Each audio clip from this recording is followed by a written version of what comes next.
Parti de là, j'avais juste un sac à dos, mais j'avais toutes les ambitions du monde. Ouais. Fait que ça part de ton ambition.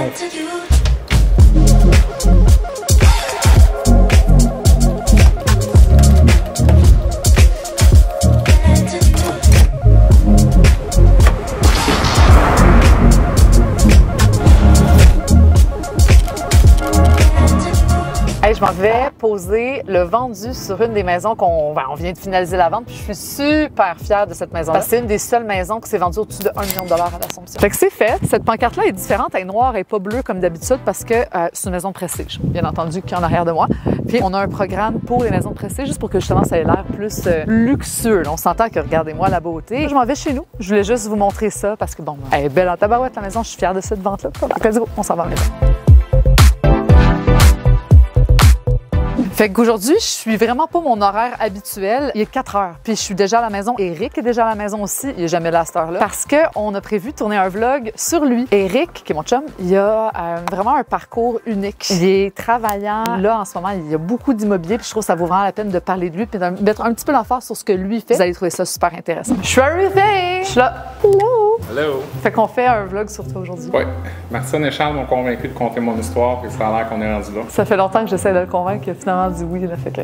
Aujourd'hui, on a quelqu'un de plus avec nous, on a Océane. Qui est là. Parce que d'habitude, c'est juste Charles qui est en arrière de la caméra, qui est avec moi pour filmer. Mais Océane, c'est elle qui fait tout le montage des vlogs. Fait que, tu sais, une fois que Charles a fait le filmage, une fois qu'il m'a filmé, qu'il est parti avec tout ça, c'est Océane qui a toutes les vidéos, fait en sorte que c'est vraiment hot, sharp, puis qu'il y a des petits bruits et des petites exclamations partout. Tu sais, elle est full bonne. Fait que, elle est là aujourd'hui avec nous là, pour prendre certaines shots, parce que Charles va aussi faire du contenu sur ses réseaux sociaux. Puis, en parlant de Charles puis moi, on s'est connus parce que, bon, je commençais à faire beaucoup de TikTok, à travailler beaucoup mon Instagram, puis il m'a écrit littéralement sur Instagram pour me dire « Hey, est-ce que tu aimerais ça que je t'aide dans ton contenu médias sociaux pour qu'on amène ça à un autre niveau? » Écoute, c'est pas le premier à m'écrire par rapport à ça. D'habitude, les gens, j'ai balayé tout un petit peu, là, du revers de la main. J'ai jamais porté l'attention à ça, mais tu sais, Charles m'écrit avec le petit là, blue check là, de Instagram, tout ça, puis j'ai tout de suite cliqué que c'est Charles d'OD, tu sais, puis moi, j'écoute OD religieusement. Ça a attiré mon attention, on s'est appelé, puis écoute, il m'a convaincu à essayer. Puis depuis ce temps-là, ça fait 2 ans qu'on travaille ensemble, là, fait que j'aime le résultat. Pour commencer, vous pourriez me dire comment vous êtes rencontrés? Ouais, ben comment qu'on s'est rencontrés? On s'est rencontrés où? Vous allez trouver ça hot. C'est très thématique par rapport à nos derniers vlogs. Conférence de house coaching en Floride. Ouais, fait qu'on s'est rencontrés en Floride, même à Fort Lauderdale. Ça fait 6 ans et demi. Eric m'a accosté dans un stationnement. Puis qu'est-ce que tu m'avais dit dans le stationnement? Je m'en souviens plus. Ah, arrête, tu t'en souviens? J'ai dit que j'étais pour l'impressionner ce soir. On avait une conférence de 2 jours, puis à la fin, tu as tout le temps une soirée souper où tu te mets un petit peu plus chic qu'une soirée cigare. Fait qu'il fallait se mettre beau, puis c'était toute la soirée, tout le monde ensemble. Puis Eric, là, il est là. Nous, on revient de notre conférence avec nos livres dans les mains, on traverse pour aller à l'hôtel. Puis Eric, il dépasse tout le monde, là, moi, je suis en avant. Là. Puis il arrive, il dit Hey, en passant, je vais t'impressionner ce soir. Mais là, attends, là, comment tu m'as impressionné? Puis en plus, tu l'as-tu encore en haut? Ah oui, mais il me fait plus. C'est un suit de Noël. C'est un suit de Noël dans une soirée chic. Puis Eric était courtier chez, même propriétaire d'agence, chez Via Capital. Puis moi, j'étais courtier chez Remax dans le temps. Puis ben là, on s'entend, on a commencé à sortir ensemble assez vite. Là, ça s'est bien fait. Puis j'ai déménagé dans la Naudière, dans son bout. Puis ben là, on s'entend, il était propriétaire de Via Capital, là, de son agence Via Capital. Fait que j'ai fait le saut, j'ai switché. Puis je regrette pas pantoute parce que depuis ce temps-là, ma business, elle a juste explosé aussi. Vous savez où je suis rendue en date d'aujourd'hui. Aujourd'hui, Eric est plus courtier immobilier parce qu'il se concentre vraiment beaucoup, uniquement sur l'investissement immobilier. Ça reste très, très, très présent dans notre vie. Là. Je veux dire, notre vie roule autour de l'immobilier, investissement, tu sais, mettons notre condo en Floride, le courtage, on baigne là-dedans. Tu sais, on s'est pas fait apprendre ça par personne. Là. Tu sais, les deux, on a commencé de zéro. Mais explique aux gens de où ça part, toi, dans le fond, l'immobilier. C'est quoi qui a éveillé ça en toi? J'avais retrouvé mon père, je pense que j'avais environ 12 ans. J'allais le voir la fin de semaine, une fois de temps en temps, chez eux, dans sa cour à Saint-Jérôme. Puis il y avait un petit duplex à côté d'un autre duplex. Puis lui avait transformé ça en maison de chambre. Fait que c'est un duplex qu'il avait payé à l'époque, je pense, 80-90 000. Il y avait une dizaine de locataires de chambreurs qui louaient ça 400-500 par mois. Puis à 12 ans, je me disais, non, ça n'a pas de bon sens. Mon père, il travaillait pas. Je le voyais assis dans sa cour toute la journée. Puis il faisait rien, puis il se faisait payer par ses locataires. Il se faisait vivre par ses locataires qui payaient leur loyer. C'est sûr que à ce volume-là, oui, c'est possible parce que, bon, chambreur, ça rapporte énormément. Puis lui, il y avait ce qu'il fallait pour gérer ce genre de clientèle-là. Puis il était heureux avec ça, puis ça le rejoignait, tout ça. Mais à 12 ans, j'ai vite compris qu'il y avait une opportunité là-dedans. Là. Le bloc à côté avait quasiment pas d'hypothèque. Puis ces 10 chambreurs, ils payaient 400-500 à chaque.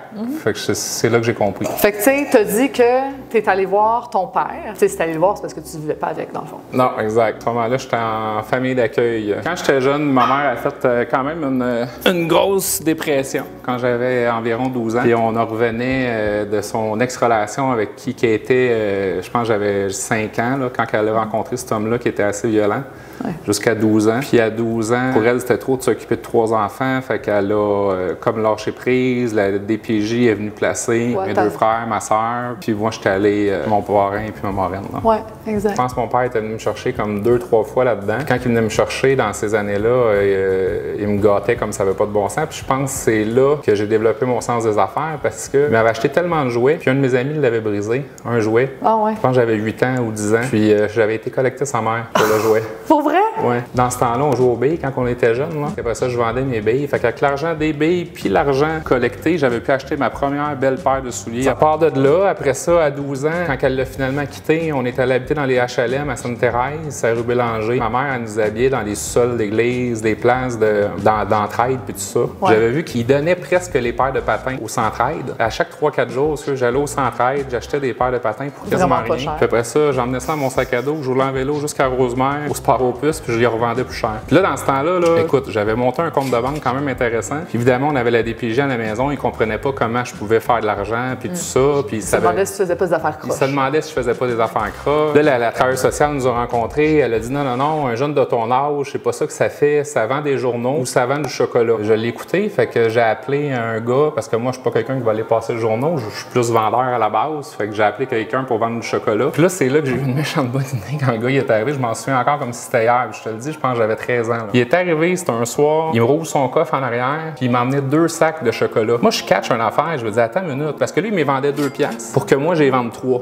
Ouais. Là, je faisais 1 piastre avec ça. Ouais. Quand j'ai vu le coffre plein, t'as dit combien tu me vends si je les prends toutes? C'est ça. Bon, c'est bon, tu m'écoutes quand je parle. J'ai tout acheté, son coffre au complet. Puis le lendemain, je suis allé m'acheter un frigo que j'ai mis dans ma chambre. Puis ce que j'ai fait, c'est que puisque je les achetais tout au complet, j'ai payé plus 2 piastres, j'ai payé 1 piastre. Fait que ce qui était le fun avec ça, finalement, quand mes amis voulaient venir jouer aux arcades puis tout ça, je disais, écoute, gars, si vous voulez, vous allez pouvoir faire votre argent, mais allez vendre le chocolat. Fait que pendant qu'eux autres allaient vendre le chocolat 3 piastres, moi, je leur donne 1 piastre. Puis l'autre piastre me restait à moi dans mes poches. Tu faisais rien? Puis eux autres faisaient le tour pendant 1h30 du quartier. Puis moi, pendant ce temps-là, je me souviens, j'écoutais plus m'en faire. Puis là, j'attendais qu'eux autres reviennent. Puis tu sais, si on y va en étape de ton déblocage en immobilier, la première affaire, ça a été de faire ton cours de courtier immobilier. Ça a été ça comme le premier élément déclencheur de toi dans tes actions vers là où tu es rendu. J'avais écouté une annonce à radio à l'époque. Ah oui, que le cours allait changer, que l'examen. L'examen allait changer, allait devenir plus difficile, puis c'était le moment où jamais. Puis c'est ça qui m'a poussé à faire le cours de courtage. Puis ça, là, écoute, c'est pas une joke, là. Moi, j'avais une hypothèque à payer dans ce temps-là. Je pouvais pas faire ça relax. Je travaillais, je m'avais fait transférer, j'étais gérant de nuit au Walmart. Je faisais 12 heures par nuit. Je faisais ma nuit, j'allais dormir quelques heures, puis après ça, je faisais mon cours dans l'après-midi. Après ça, j'allais redormir un petit peu, puis j'allais travailler de nuit. J'ai fait ça pendant tous les mois du cours. Là. Puis ensuite, en tant que, écoute, c'est drôle à dire parce que j'étais courtier immobilier, mais j'ai affiché ma maison à Rivière-des-Prairies à l'époque sur les PAC. Puis un courtier de Via Capitale en Anjou, Carlo, qui m'avait sollicité pour prendre le mandat. Puis j'ai expliqué que je prenais mes cours de courtier. Puis ça s'est fait naturellement comme ça que... Tu as tout de suite cliqué avec lui, puis tu as cliqué avec la profession. Tu as compris ce que ça pouvait t'amener. Hein. Exact. Fait que c'est là, après ça, que je suis atterri à Via Capitale Anjou, puis que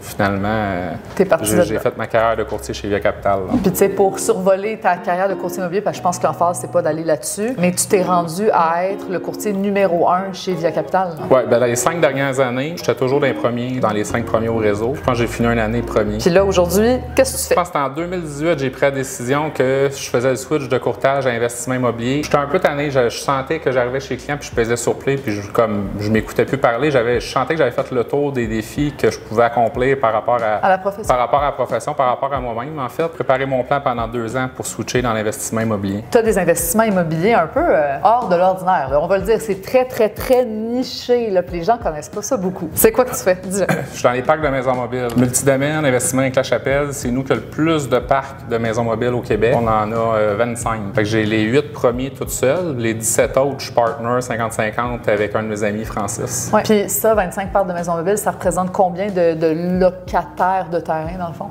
On est 967 locataires. Heureusement que j'ai Marie-Claude pour s'occuper de l'administration, pour répondre à tout ce monde-là, puis le reste de l'équipe aussi qui est au bureau. Parce que, parenthèse, même si c'est des locations de terrain, c'est 975 loyers qui rentrent à chaque mois. Là. En autres mots, c'est l'équivalent de 975 portes. Là, c'est la même gestion.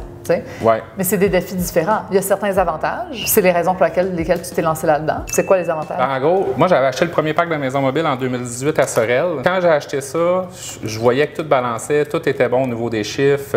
Je comprenais plein d'avantages. Je me suis dit en même temps, si ça serait si hot que ça, plein de monde le ferait. Puis personne ne parlait de ça. Fait que j'ai attendu au moins 8 à 10 mois avant d'acheter un prochain parc de maison mobile qui était celui de Saint-Esprit. Parce que là, je me suis dit, OK, c'est pas parce que personne le fait au Québec que finalement, c'est pas hot. Puis en gros, ce qui est spécial à savoir quand tu fais une recherche là-dessus, tu t'aperçois que les plus gros REITs, les compagnies cotées en bourse en immobilier, c'est eux autres qui en ont le plus au Canada, à part au Québec, probablement que le barrière de la langue. Ouais. Puis tout le monde connaît Warren Buffett, ben, c'est lui qui en a le plus aux États-Unis. Mais ça a des défis aussi. C'est ça. Les gros défis, c'est les réseaux d'aqueduc, les réseaux d'égouts, le traitement de l'eau potable. On a des gens qui testent l'eau à chaque 2 semaines pour fournir la preuve au ministère de l'Environnement du Québec et de l'Ontario comme quoi qu'on fournit de l'eau potable. On a beaucoup de problèmes avec les réseaux d'égouts. C'est comme une petite ville, c'est une moyenne de 50 locataires par quartier, finalement, par un parc de maison mobile. Puis c'est une petite ville à gérer des infrastructures. Ça c'est à temps plein, il ne faut pas se tromper. Il y en a beaucoup des fois qui font comparer ça avec un camping, là, mais c'est pas ça pantoute. Là. Un camping, c'est saisonnier, tandis que le parc de maison mobile, les gens y habitent là à l'année. La maison leur appartient, le terrain m'appartient, les rues m'appartiennent, les infrastructures de la ville ne sont pas à la ville, sont à moi. Donc on a tout l'alentour de ça à gérer, là, finalement. Là. Pour quelqu'un qui n'a jamais entendu parler de ça puis qui se dit un parc de maison mobile, qu'est-ce que c'est ça? Explique juste c'est quoi un parc de maison mobile, juste pour que les gens, on comprenne. En gros, un parc de maison mobile, pour décrire une maison mobile, là, ça a environ 16 pieds de façade par 64 pieds de profond. Pas sur des fondations, c'est un frame de métal qui est déposé sur des blocs de béton. Puis en fait, pour vous donner une meilleure idée pour les curieux, là, le site internet de mon entreprise, c'est multidomaine.ca. Mais là, je me rends compte qu'on a quand même passé par-dessus une étape qui était quand même une étape importante. Parce que toi, quand tu as commencé courtier immobilier, tu as vite compris, puis avec ton père, tu as vite compris la game de l'investissement immobilier. Mais avant les parcs, tu n'as pas juste commencé direct là-dedans, tu avais acheté des blocs avant. Ouais, j'ai acheté des blocs à Saint-Jérôme, j'ai commencé par des duplex, des sixplex, des septplex, des huitplex. J'ai accumulé ça jusqu'en 2018. En fait, j'ai acheté tout ça grâce à l'argent du courtage. Du courtage, c'est ça. Parce que quand tu fais 10 ans de courtage immobilier, puis les 5 dernières années, c'était quand même des bons montants. Mais tout cet argent-là, je le mettais pour investir dans des immeubles. Puis, il avait pris des bonnes valeurs, tu en avais pris soin, puis tu avais pu faire un profit sur chacun des immeubles. Exactement. Fait que, qu'est-ce que tu as fait avec ça? Quand il est arrivé la décision de dire, OK, je laisse courtier pour m'en aller investisseur, j'ai vendu tous ces immeubles-là, puis je me suis concentré à prendre le marché du Québec d'impact de maison mobile. Tu sais, le titre de notre vlog, c'est de famille d'accueil à multimillionnaire. Pas une information qu'au Québec, on est habitué de donner. Mais moi, je pense que c'est important d'être transparent, de parler d'argent. Vu que c'est impressionnant, moi, j'aurais le goût que tu dises au monde, tu sais, t'es parti d'un gros zéro, là. Puis si tu vends tout demain, tu pourrais arrêter de travailler pour le reste de ta vie. Il resterait combien? Je pourrais arrêter de travailler. Parce qu'en gros, ça nous coûte 150 000 vivre par année à peu près. Là. Une fois chalet payé, maison payée, besoin de 150 000, tout ça, tu serais bien. 150 000 que ça coûte. Fait que tu fais 150 000 fois le nombre d'années qu'il me reste à vivre, 60 ans, exemple. Ben, je me souviens pas, j'ai pas ma calculatrice, je l'avais calculé, mais je suis correct. Pour le reste de ta vie? C'est ça, exactement. Avant impôt, selon les rapports d'évaluation agréés, est-ce que ça sortirait à ce prix-là avec les nouveaux taux d'intérêt? Je ne sais pas. Mais selon les rapports, il resterait 13 millions avant impôt. J'espère que vous avez aimé le vlog. Merci, Eric. Puis si vous avez aimé ça, commentez en dessous de la vidéo parce qu'on aimerait ça faire un part 2 en version Q&A. Fait que vraiment de répondre à vos questions, que ce soit sur le courtage immobilier, sur l'investissement immobilier, sur les parcs de maisons mobiles, qui est vraiment plus particulier. Vous pouvez toujours m'écrire sur mon Facebook si jamais vous avez des questions. Ça va me faire plaisir. J'adore l'investissement immobilier. Si vous voulez me parler de ça, T'aimes partager. Oui, c'est ça, exactement. J'aime ça échanger par rapport à ça. Sur Facebook, son nom complet, c'est Éric Lachapelle. Si vous avez aimé la vidéo, commentez, likez et abonnez-vous à ma chaîne.